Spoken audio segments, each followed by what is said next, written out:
السلام علیکم ناظرین، میں ہوں آپ کی ہوسٹ نیہا بینس اور آپ دیکھ رہے ہیں CTFST نیوز۔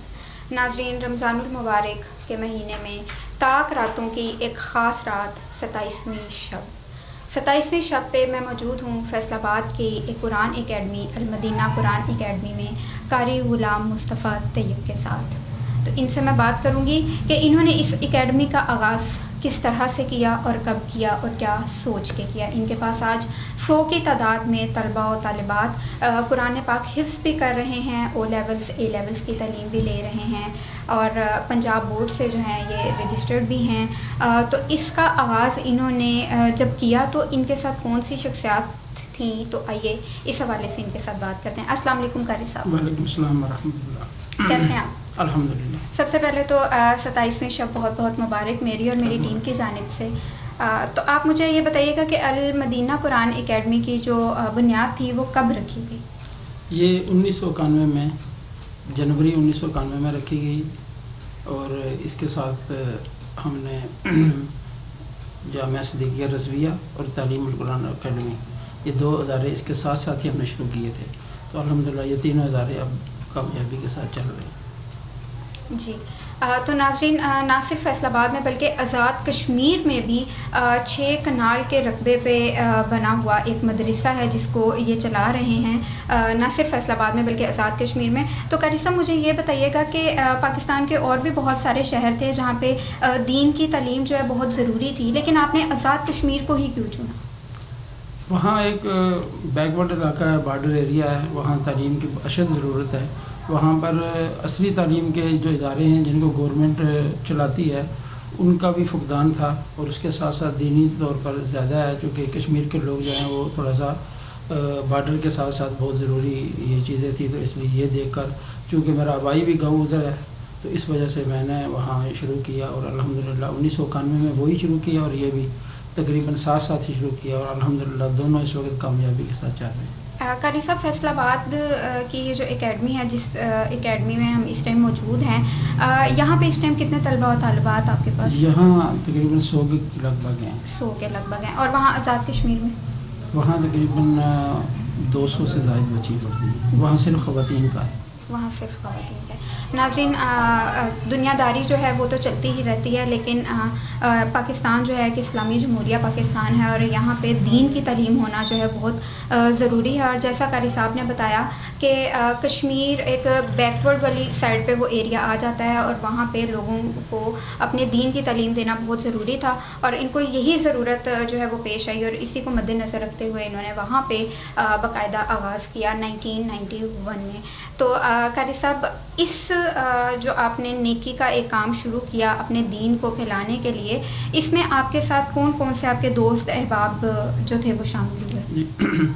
یہ دین کا کام، کوئی بھی کام ہو نیکی کا، از خود بندے کی طاقت سے نہیں ہوتا، اللہ کی طرف سے ہوتا ہے، اور یہ اللہ کی طرف سے نیکی کی ہمیں خدمت کا یعنی یہ جذبہ ہمارے دل کے اندر آیا اور ہم نے شروع کیا۔ ہم نے یہیں فیصل آباد سے پڑھا اور جامعہ ریاض العلوم سے، اور وہاں سے پڑھ کے پھر میں نے اپنا ادھر ادارہ قائم کیا، اور جیسے ہی میں نے قائم کیا اس وقت یہ کرائے کی بلڈنگ تھی۔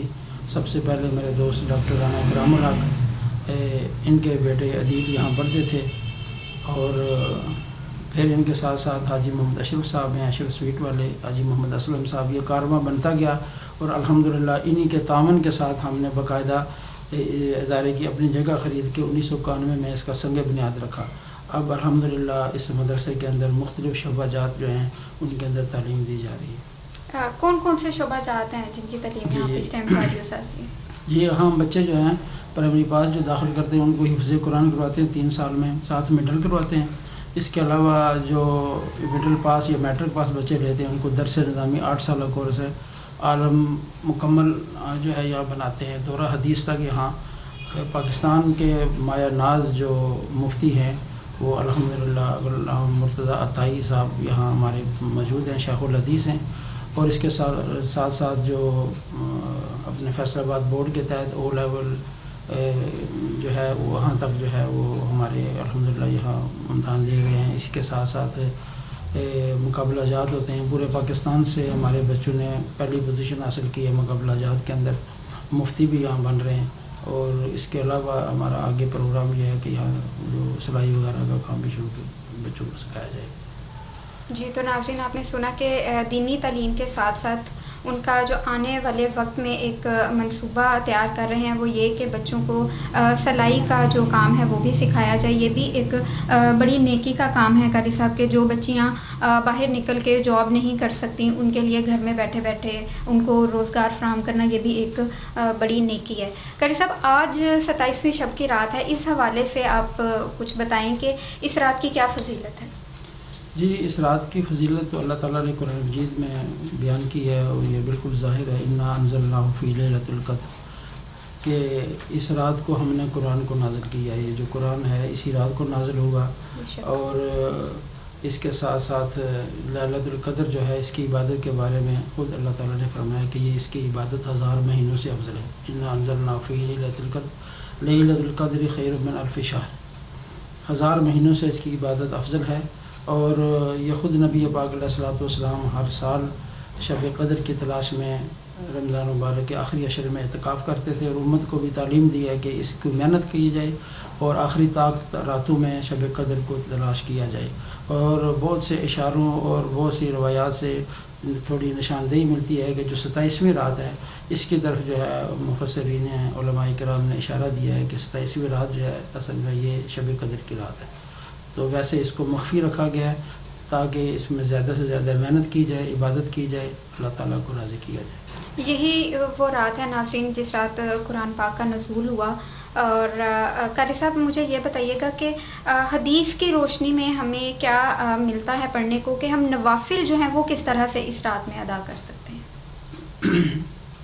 اجتماعی طور پر بھی پڑھے جا سکتے ہیں, انفرادی طور پر جو ہے وہ نوافل پڑھنے چاہیے. زیادہ سے زیادہ قرآن مجید کی تلاوت جو کہ خاص رات ہے قرآن پاک کے ساتھ اس کا تعلق ہے کہ نزول رات کی قرآن کی رات ہے, اس میں قرآن کی تلاوت زیادہ سے زیادہ کرنا چاہیے, درود پاک پڑھنا چاہیے. اور اس کے ساتھ ساتھ جو قیام اللیل ہے اس کے بارے میں سرکار نے فرمایا کہ جو شخص اس رات کو پائے اور اس رات کو جو ہے وہ قیام کرے اور اللہ تعالیٰ کی بارگاہ میں اس نیت کے ساتھ ثواب کی نیت ساتھ تو اللہ تعالیٰ اس کے ساری زندگی کے گناہ معاف کر دیتے ہیں. سبحان اللہ. ناظرین یہ وہ رات ہے کہ ساری زندگی کے پورے سال بھر کے جو گناہ ہیں وہ اس ایک رات میں معاف کیے جا سکتے ہیں اگر ہم لوگ خلوص نیت سے جو ہے وہ معافی کے طلبگار ہوں, اپنے اللہ کے آگے اور عبادت کریں, نوافل کریں, سجدہ کریں, کیونکہ سجدے میں کی جانے والی دعا جو ہے وہ کبھی بھی رد نہیں ہوتی. اور دعا کرنے کے لیے بھی قاری صاحب میرے سننے میں یہ آیا ہے کہ دعا کے اول اور آخر جو ہے وہ درود ابراہیمی پڑھنا جو ہے وہ بہت لازم ہے تاکہ دعا جو ہے وہ اللہ تعالیٰ تک پہنچ جائے. اور جو لوگ درود ابراہیمی نہیں پڑھتے تو ان کی دعا جو ہے وہ آسمان اور زمین کے درمیان میں اٹک جاتی ہے. اس بارے میں آپ کیا کہیں گے؟ ایسی بات نہیں ہے, درود ابراہیمی نماز میں بہت زیادہ افضل ہے, بعد میں بھی اس کو پڑھنا چاہیے. کوئی بھی درود ہو تو اس کے بارے دعا کے آخر میں اور شروع میں درود پاک پڑھا جائے تو یہ اللہ تعالیٰ کی شان کے لائق نہیں. درود وہ چیز ہے, وہ عبادت ہے جو ہر حال میں اللہ کی بارگاہ میں قبول ہے. تو اب بزرگ فرماتے ہیں کہ دعا اگر اللہ کی بارگاہ میں آپ نے پیش کرنی ہے تو آگے بھی درود ہو پیچھے بھی درود ہو, اس کی شان کے لائق نہیں کہ اگلا پچھلا حصہ اللہ تعالیٰ قبول کر لے اور درمیان والا رد کر لے. تو اس لیے اگر آپ درود پاک میں یوں سمجھیں گے جیسے کسی کپڑے کے اندر کسی چیز کو بند کر کے پیش کیا جائے تو درود شریف کے اندر لپیٹ کر اپنی جو دعا اللہ کی بارگاہ میں پیش کی جائے, اس کی برکت سے اللہ تعالیٰ دعا کو قبول فرماتا ہے. جی تو ناظرین قاری صاحب نے بڑے خوبصورت انداز میں دعا کا طریقہ جو ہے وہ بتایا ہے.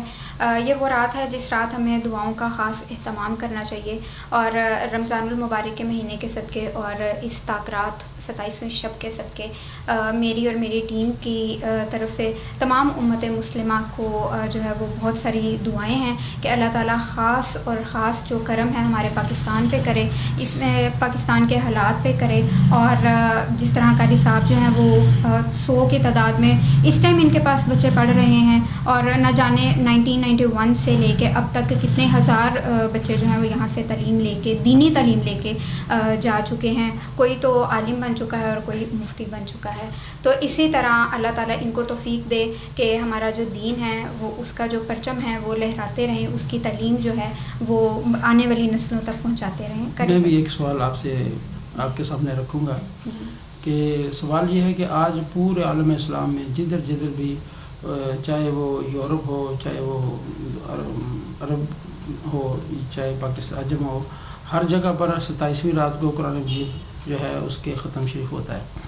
تو کوئی مسجد ایسی نہیں جہاں حافظ قرآن نہیں ملا. یعنی ایسا مشاہدے میں آیا ہے کہ حافظ جو ہیں وہ زیادہ ہیں، مسجدیں کم ہیں. ایسا کبھی نہیں ہوا کہ مسجدیں زیادہ پڑھ گئیں، حافظ نہیں ملا. تو یہ حافظ قرآن اور عالم دین کہاں سے ملتے ہیں؟ یہ انہی اداروں سے بنتے ہیں، انہی اداروں سے خطیب پیدا ہوتے ہیں، انہی مبلغ پیدا ہوتے ہیں، انہی اداروں سے حافظ قرآن پیدا ہوتے ہیں. تو ان اداروں کی جو ہے وہ سرپرستی کوئی گورنمنٹ کسی حکومت نے نہیں کرنی، بلکہ یہ ہمارا فرض بنتا ہے کہ ہمیں اسلام کی ضرورت ہے.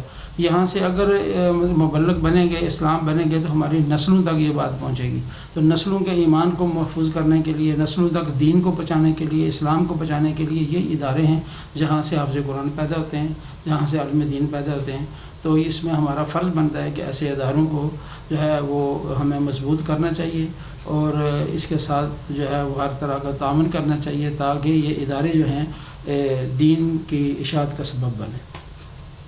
قاری صاحب، اینڈ پہ میں آپ سے یہ کہوں گی کہ ہماری جو امت مسلمہ ہے اس کو آپ ایک کیا میسیج، جو خاص میسیج آج کے دور میں آپ محسوس کر رہے ہیں کہ آنے والی نسلوں کے لیے اور موجودہ نسلوں کے لیے بہت ضروری ہے، وہ کیا کہنا چاہیں گے؟ وہ میں بات ایسی کروں گا کہ یہ مثال کے طور پہ نا جو امت مسلمہ ہے اس وقت بہت سے جو میڈیا کے اندر پیج ہیں وہ یہودی چلا رہے ہیں اور اسلام کے نام پر چلا رہے ہیں، اور غیر مسلم چلا رہے ہیں، مسلمان بن کے بنا رہے ہیں، چلا رہے ہیں.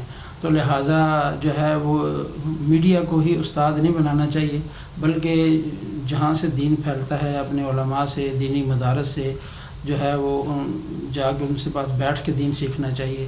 کیونکہ آپ دیکھتے ہیں کہ میڈیا سے ہی آپ فیصل آباد میں جو پچھلے دنوں یہ عورت نے نبوت کا دعویٰ کیا ہے، یہ میڈیا کی وجہ سے ہی ہے کہ یہ سب جو ہے یہود و نصارہ کی سازش ہے. غیر مسلم جو ہیں وہ اسلام کا لبادہ اوڑھ کر ایسی حدیثیں جو ہیں وہ جو حدیثیں ہیں نہیں بلکہ ان کو حدیثوں کے ساتھ منسوب کر کے مسلمانوں کے اندر تفرقہ پھیلایا جا رہا ہے، ان کو آپس میں بانٹا جا رہا ہے. تو امت مسلمان کے لیے اس وقت تو بڑا نازک دور ہے. سب مسلمانوں کو اختلافات ختم کر کے ایک پیج پر آنا ہوگا، اور تمام مسلمان یکجا ہو کر ہی جو ہے وہ نہ صرف پاکستان کا بلکہ عالم اسلام کا دفاع کیا جا سکتا ہے. تو میں دعا گو ہوں کہ اللہ تعالیٰ تمام اسلامی ریاستوں کو محفوظ رکھے اور تمام مسلمانوں کو اللہ تعالیٰ اتفاق و اتحاد دے.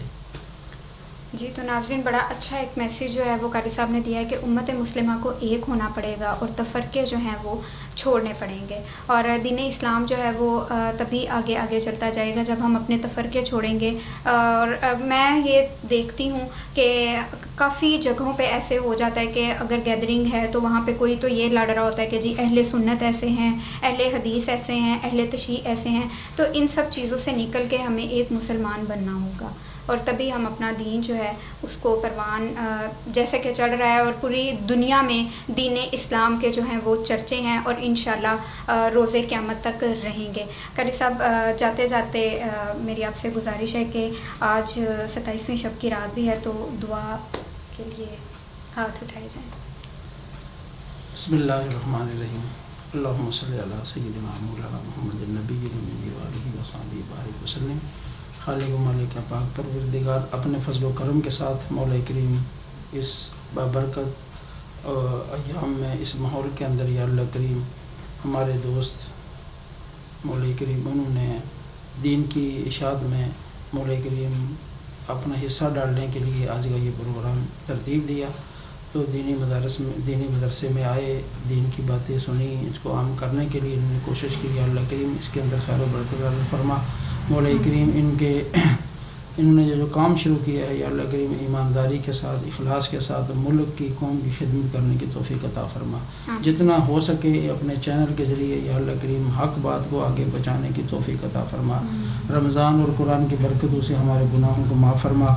آئندہ جو دن رمضان مبارک کے باقی ہیں ان کے اندر ہمیں زیادہ سے زیادہ عبادت کر کے اپنے رب کو راضی کرنے کی توفیق عطا فرما، اور اس چینل کو یا اللہ کریم کامیابی عطا فرما.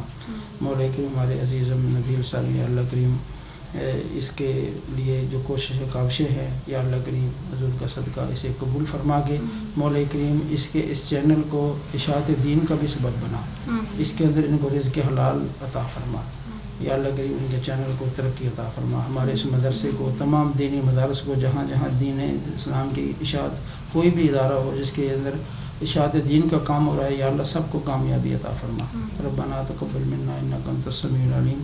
صلی اللہ علیہ نبی الکریم اجمعین۔